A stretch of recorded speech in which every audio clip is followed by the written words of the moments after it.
Bonjour, je suis Philippe Chintowski, je suis psychopraticien en thérapie brève sur Bayonne dans le Pays Basque et dans les Landes à Moliette-Seymaha.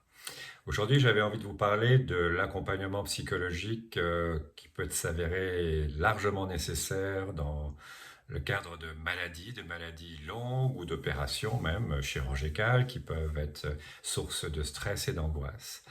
Je me suis rendu compte que, bien entendu, aujourd'hui, la médecine accompagne les patients avec des protocoles, bien sûr, de médicamenteux, avec aussi, dans certains cas, un accompagnement psychologique, mais n'est pas toujours présent.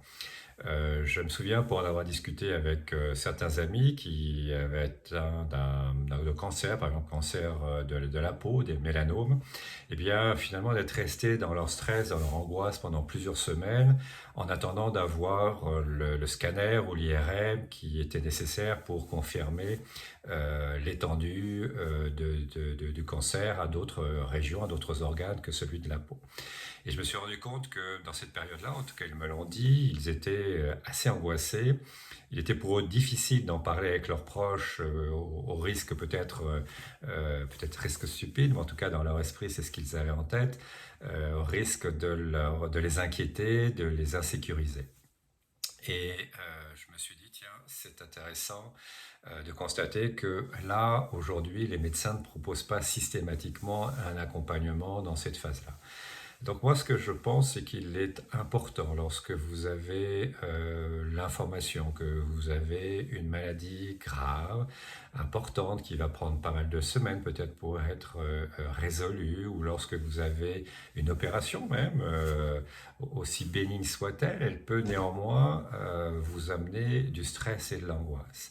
Eh bien, moi, je vous suggère que que de rester dans cette situation où vous ne pouvez pas déposer votre peur, votre angoisse, tout ce qui vous est sur le cœur, eh bien, je vous suggère que peut-être vous pourriez vous faire accompagner pour une séance ou deux pour traiter votre stress et votre angoisse. Lorsque la maladie est là et lorsqu'elle est confirmée, malheureusement, et donc quelle qu'elle soit, hein, cette maladie, eh bien, il peut y avoir après toute une phase qui va être difficile.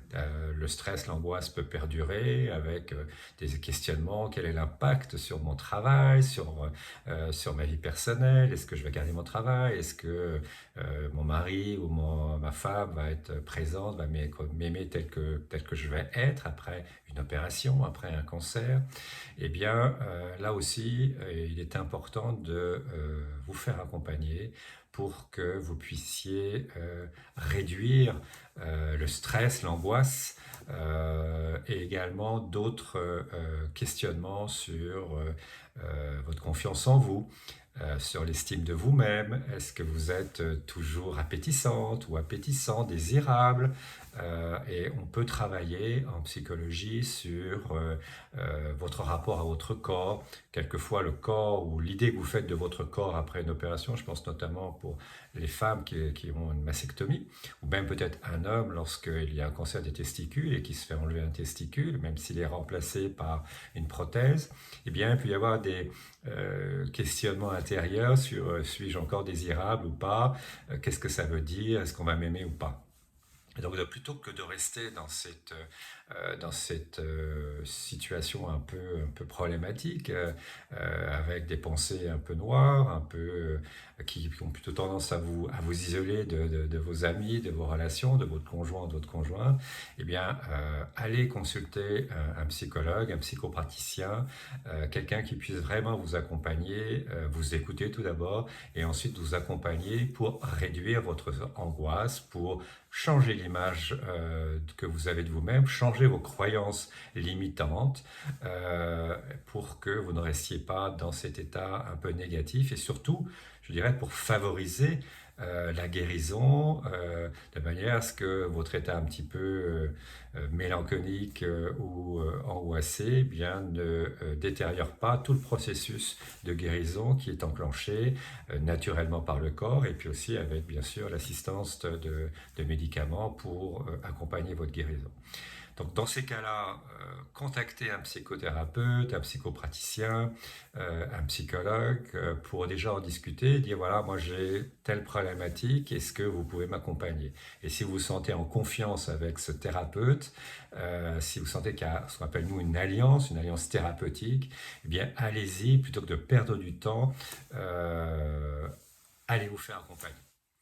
Alors, je suis justement à votre disposition. Si vous avez des questions, appelez-moi, contactez-moi par email. Ça n'engage à rien.